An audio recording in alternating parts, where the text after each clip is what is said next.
receiver for this Knights team. Yeah, just a little comeback route here. Darius Johnson, good job going up, playing the ball with his hands, securing the catch and coming down, giving him a 3rd and 4. He's a 185-pound senior, stands at 6 foot.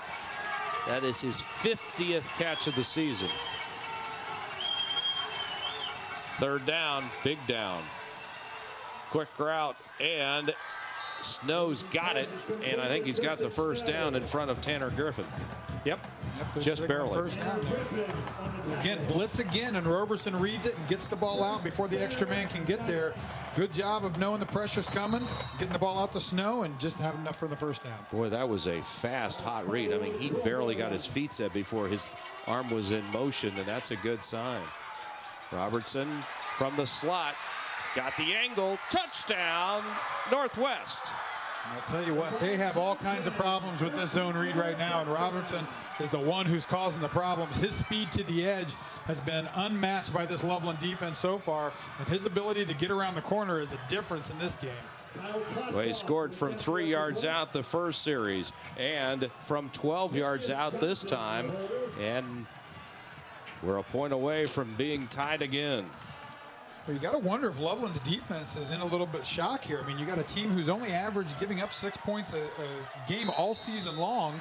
They haven't allowed any points in the last 3 games. 142 to nothing has been the total for the last 3 games. 14 points here in the first quarter with 4 minutes left to go.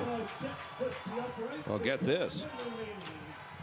They gave up 15 points to Walnut Hills, and that's been the most points they have given up all season long in one game. Well, I don't see this Northwest team slowing down anytime soon. They've got a lot of talent on the edge, and if Roberson stays hot as far as delivering the football, this is going to be a long night. They're going to have to make some adjustments, and you saw them starting to bring a lot more pressure there that series, but Roberson doing a good job reading the pressure, getting the ball out.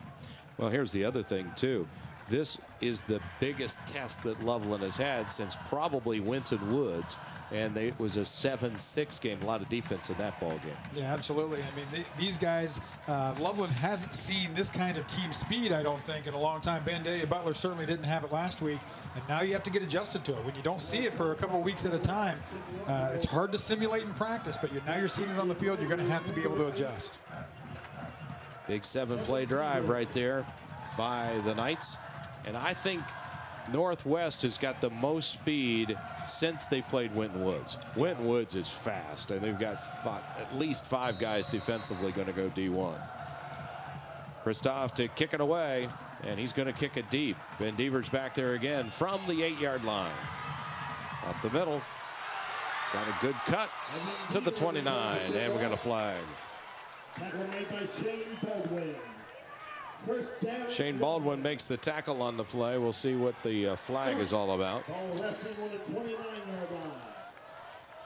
I'll tell you what, it probably isn't going to matter much if this Loveland offense keeps doing what they're doing. I mean, 2 plays the last time, I think 4 or 5 the first time. They have been on fire as far as running the football so far tonight. Holding during the return, number 40 of the returning team, 10-yard penalty, spot of the foul, 1st down. So that takes it back to the 15-yard line, and that's where Loveland will put it in play, 1st and 10. Flick brings them up, split backs, and they'll go up the middle, and Gamble's got it. And he'll cut to the outside, and he's still on his feet. Good effort right there by Gunnar Gamble. He's a tough guy. Obviously a state placer at the wrestling tournament this past year. Gets those hard inside yards, lined up at that fullback position. Isn't afraid to run inside and put his shoulder down and get some hard yards. Well, you might remember him as Gunnar Lay. Now he's Gunnar Gamble. Legally changed the name. 2nd down.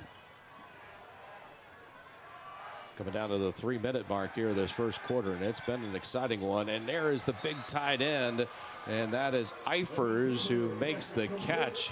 How did he come up with that football? Well, good job there, fitting the ball in. He's a big target. Able to get the ball to him here, just a straight drop-by pass. You don't see this much out of the Loveland offense. But now you're in a 3rd and 1, and this is where they like to be. You're going to see a lot of big-time coming off the ball football here. Again, very important. Northwest needs to read their keys. Watch where those guards are going. Those guards will take you to the football if you just watch them. Those running backs are going to go all over the place. Watch those guards. Big third down. And they go to Waddle, going to the edge, got the edge, and more. Up to the 40, and he's bristled out of bounds.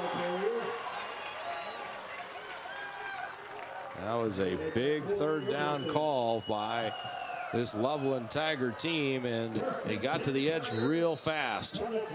I'll tell you what, just some great feet and great speed there by Waddell. He's able to get to the corner, turn it up. Don't see that very often from a freshman, that kind of speed and able to get around the corner. I like his vision. He's done a great job with that so far. And they'll go up the middle this time, and plenty of room, and out of bounds finally is the ball carrier, but not before he gets plenty as Gamble takes it all the way down that sideline. Again, I'll tell you, the key to the read to the wing tee is stopping that fullback, and Gunnar Gamble is able to run right in there. Just a simple trap play right there, but able to break it for about 18 yards. Well, they take it down to the 42-yard line. First down.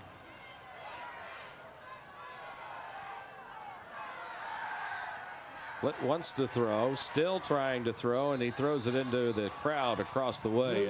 And it's standing room only across the way. Northwest, we were talking about how many students Loveland brought, and 5 buses.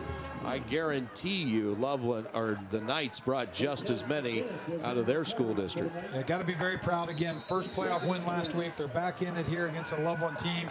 And, you know, the #1 team in this district, the #2 team overall in the state right now, and they're actually getting it done here in 14-14, 2nd and 10. 1:54 to go, first quarter.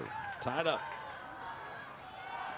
Here's Waddell, and he is wrestled to the turf. That was the short side linebacker, Brandon Schoen. Well, good job reading his keys there. Again, they fake the run up inside with Gunnar Gamble, but he follows those guards. Those guards are pulling and trying to kick out.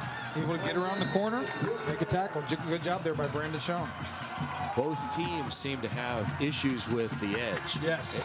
It's tackle to tackle, they're handling it. But the edge is what the difference of this football game has been so far.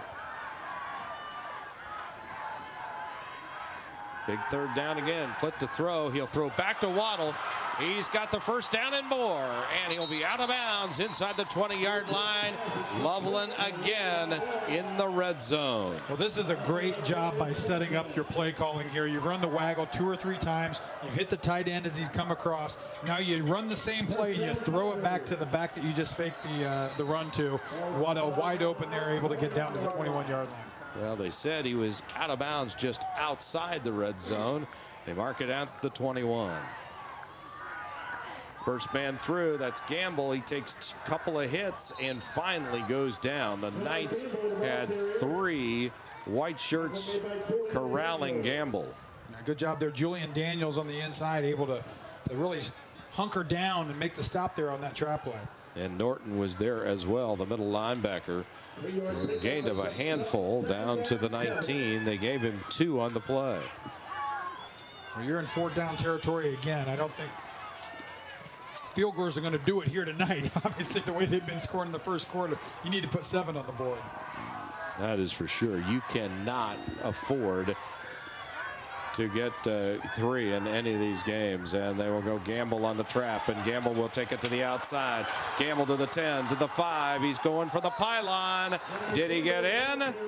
No signal. Now there is. Touchdown, Loveland. That's pure effort right there. Yeah, that is. Nice play. They motion Hesse back into the backfield. He becomes the lead blocker. It's really just a form of an ISO play there, leading off the right side. Hesse leads up on the right, on the linebacker. Gunnar bounces it out to the outside, uses a great second effort and third effort to get across the goal line. 19 yards. Once again, when they bounce it outside, that's been the issue. Burrig will come in and attempt the extra point. Just 20.5 seconds left here in the quarter. And that one is up, and the left footer puts it through. Loveland has broke the tie. 21-14 the score. Pretty good effort by that young man right there on the 19-yard run by Gunnar Gamble. I'd say that was a lot of Gunnar Gamble on that drive. Running him inside for a couple traps. And again, you see just a lead-up play right there, and then he bounces to the outside, gets to the edge, picks up some nice blocks. Waddell right there in front. Hesse with the nice block, too. Tried to keep him out of the end zone here. The big stick right at the goal line.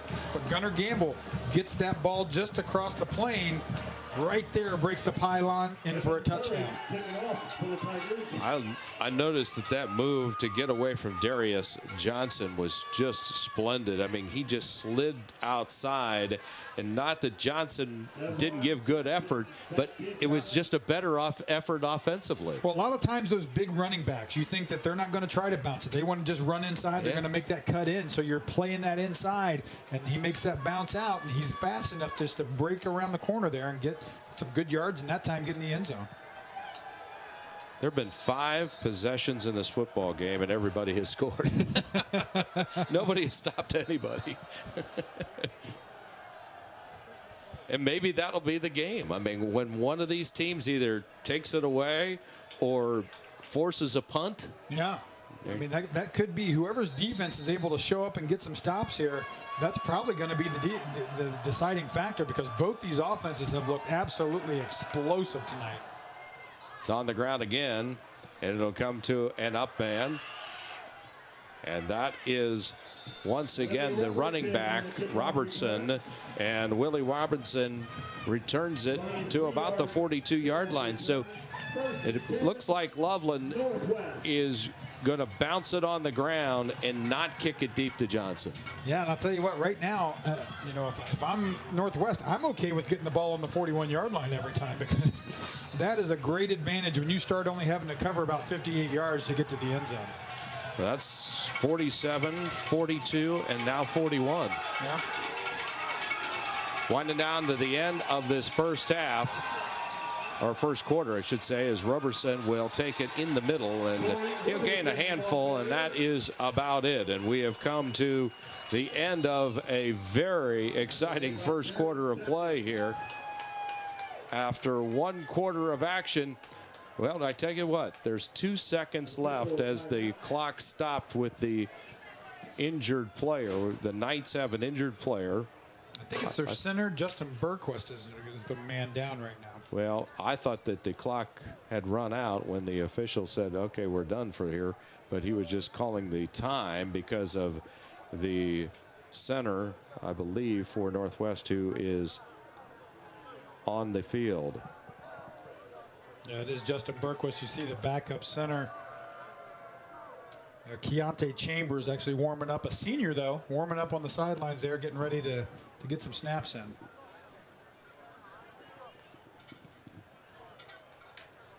So both teams.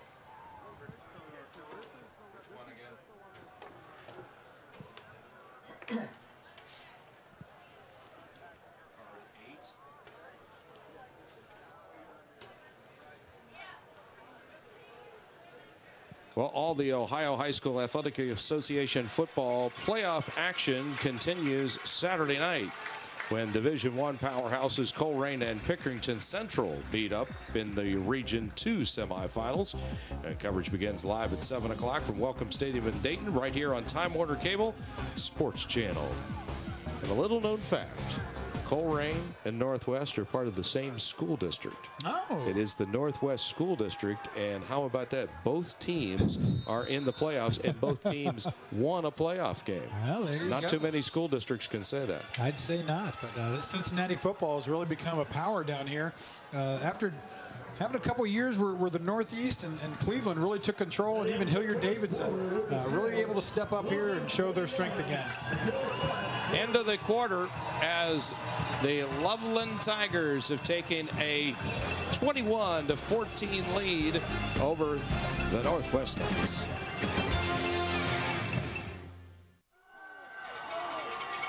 Start of the second quarter here at Firebird Stadium in Westchester. It's at Lakota West High School. Beautiful facility, as it is a second down play for Northwest, and it's a fake draw or fake pass and a draw play by Roberson. And he will get down to about, well, right at midfield. So Roberson now with the backup center in there, Chambers, snapping to him. We'll see how that works. As well, Chambers is a senior, so you know, it's not like you're putting a freshman in there. Hopefully he's got some experience and will be able to pick up where Berquist left off.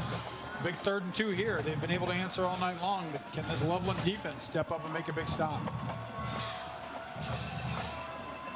they have faced a couple of 3rd down plays as we progress here as in that first quarter, and they did a good job of making sure that the it looks like we're going to get a timeout.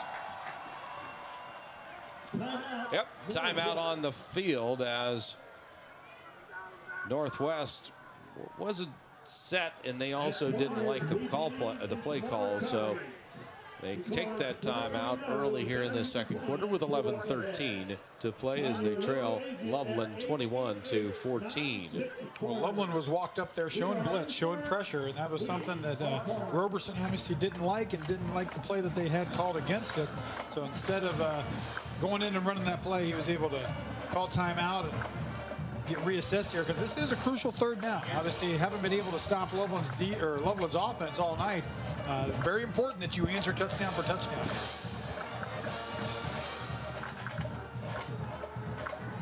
The winner of this game will play either Mount Healthy or Winton Woods. They're playing in the other semifinal in the region. And both of those teams, I mean, Winton Woods used to be in the conference with Northwest, and Mount Healthy is. 3rd down, so it doesn't happen just in Division I. I mean, everybody's talking about how the GCL is all playing each other. Well, more than that. Here comes the blitz, and the Tigers are right there. Jake Genode. They were able to step up there and make a big play. Again, ran that jet sweep read. And this time you had all kinds of guys covering everybody there. No matter where they went with that football, it was going to be trouble, and Northwest is going to be forced to punt. This is the first punt of the football game. Good effort by the Tigers. They've got 3 of the top 5 defenders in the ECC. And now they'll move Roberson back to kick it. Sackett's got 5 sacks. Weber's got 4.5, and Saunders 4. And there's another timeout. Well, you didn't think if you were going to punt here, then really that 5 yards was going to be that much of a difference to burn a timeout that could be crucial here at the end of the half. So 2 timeouts on the last 2 snaps. 4th down and 5. This is a big stop here by the Loveland defense. Haven't been able to do it all night, and this could be the turning point in the game. They've been waiting a long time at Loveland, decades, to get this far, and this team has really responded, and so has the community, and they are out in force. We have standing room only here in Westchester tonight. So they're going to bring Roberson out to kick it.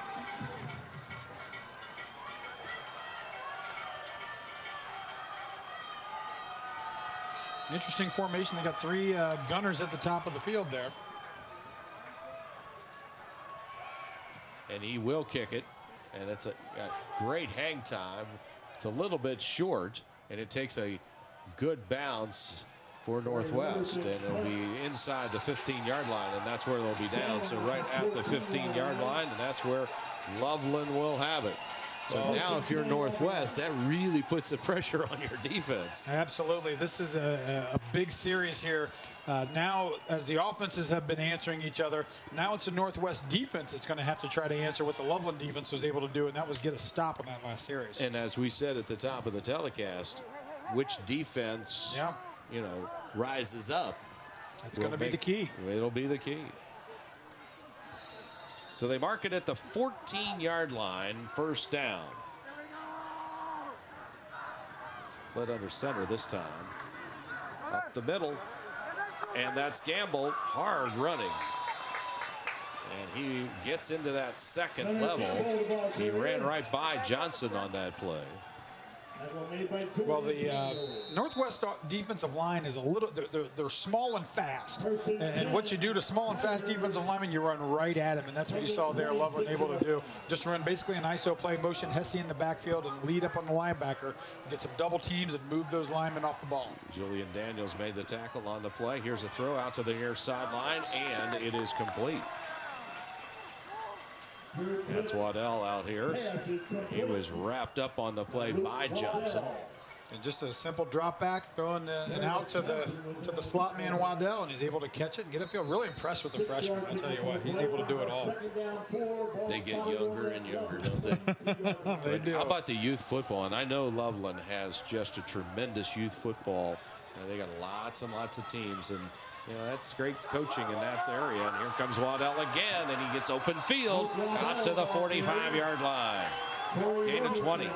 Good job there again by the offensive line, pulling some guards. You see right there, two big guys getting their blocks and getting some space for them. The linebackers have got to do a better job reading their keys. Camden Bakke made that one big kick-out block. At the ends there, do what they're supposed to do and force that play back inside, but the linebackers just aren't there. Ricci to the wide side of the field, and they will run Gamble, and a little bit of yardage, not too much. A couple of yards. Good effort right there by the Knights. Good job trying to get him into it. You got to try to force Loveland into a third and long situation. I mean, Shane Baldwin's able to come up there and make a nice tackle, but you've got to get these guys into an uncomfortable situation for them if you're going to be successful on third down. Anytime you can force a second and long, then you're doing your job. Yeah, you got to hold them under that 3 or 4 yards that they want to get every time they run the football on first down. 8:18 to play. And they'll run it in the middle, and it'll be close to a first down, and they will push him across the line, first down. That's that old rugby play. Well, Gunnar Gamble was stopped there after about a 3-yard gain and pulled back, actually, but kept his feet moving, kept his balance, able to squirt through there, break that arm tackle, and get a first down and move the pile. Sometimes it does appear like rugby. That is for sure. And you get those big guys moving in a pile, man. Yeah, 44-yard line is the line of scrimmage. They'll counter. Near side, Deaver, and he's out of bounds at about the 39. Well, you had a guy right there in the backfield. That was Brandon Shawn again. Just missed the tackle. He read that play. He was sitting there. Watch him come up here. Able to just missed that tackle and then able to pull the guy down, but still 5-yard gain on first down. Loveland is extremely talented on offense. Not to say they're not on defense. They've got a very balanced team, but every one of these names that we're calling are all underclassmen. They have got freshmen and sophomores and even some juniors, and that time the Knights were ready for Gamble, and he is dropped behind the line of scrimmage. He's going to lose 5. And that was Norton who hung on and brought him down. Well, this is what you want here for your Northwest. They actually give him forward progress there for a couple yards, but put you into a 3rd and 7 situation and throwing the football. Now you just have to make sure you get some good coverage, maybe bring a little pressure to get Drew Pruitt off his spot when he's throwing. Well, the senior did the job. They did give him a couple, so it'll be 3rd down from the 41. Waddle taking it inside, down the sidelines now, and he just glides all the way inside the 30 to the 26-yard line. Well, 3rd and 7, a passing down for most teams, but obviously not for the Loveland Tigers. They just run buck sweep. They pull some guards, get out in front. Good job by the offensive line, driving guys downfield. Another first down. How impressed are you with the play calling? I mean, they have thrown a lot at Northwest. They have. I'll tell you what, they've done a great job of mixing up some complementary plays. We talked about it with the waggle throwback pass earlier in the game. The ISO play, the buck sweeps that they've run, the counters, they've just done a fantastic job of play calling. Inside, and that time Waddle gets a handful, maybe a little bit less than that, and it was Shane Baldwin who brought him down, and that's about as textbook as you can make a tackle. Yeah, good job there of reading your keys and stepping up in the hole and making the tackle when you need to. Waddell's been explosive all night tonight, but they were able to wrap him up there before he got going. Well, he actually got only 1 yard. Second down, and call it 7. Plitt wants to throw, and he will throw. He's got a man, but it is incomplete.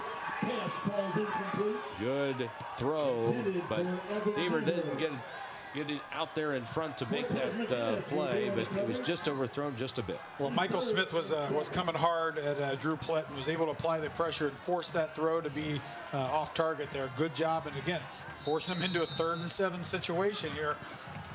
Look for the buck sweep, I guess. They're probably going to come again, but you see Michael Smith there, the great job of getting his hands up and forcing that throw.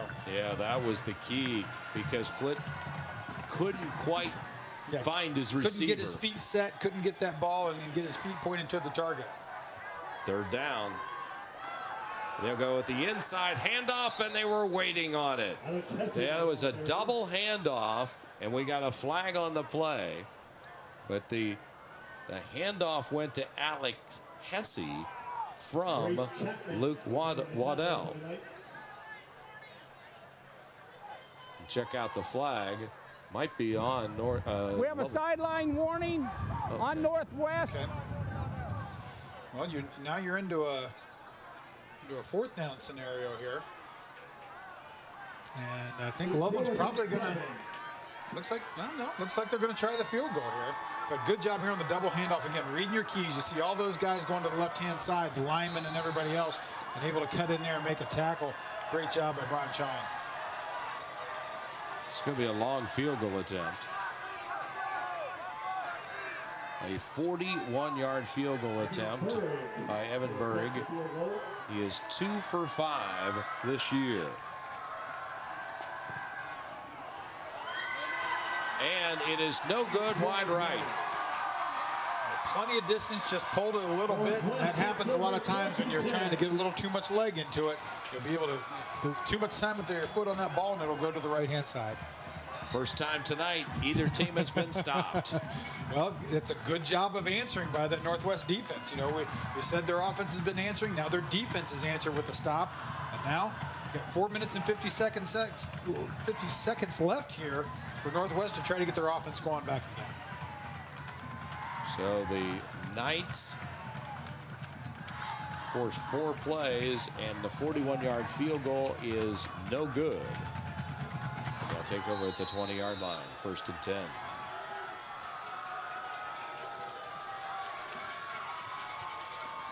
Roberson from the gun, and it is incomplete, and a great effort by Griffin to get his hands on that football. Snow was the intended receiver. That's been an interesting matchup all night long. Yeah, Tristan Snow made about 3 or 4 of these catches and just couldn't bring that one in. It was tight coverage, but you've seen him make that catch 2 or 3 times already tonight. It's all about the matchups and where can you find them.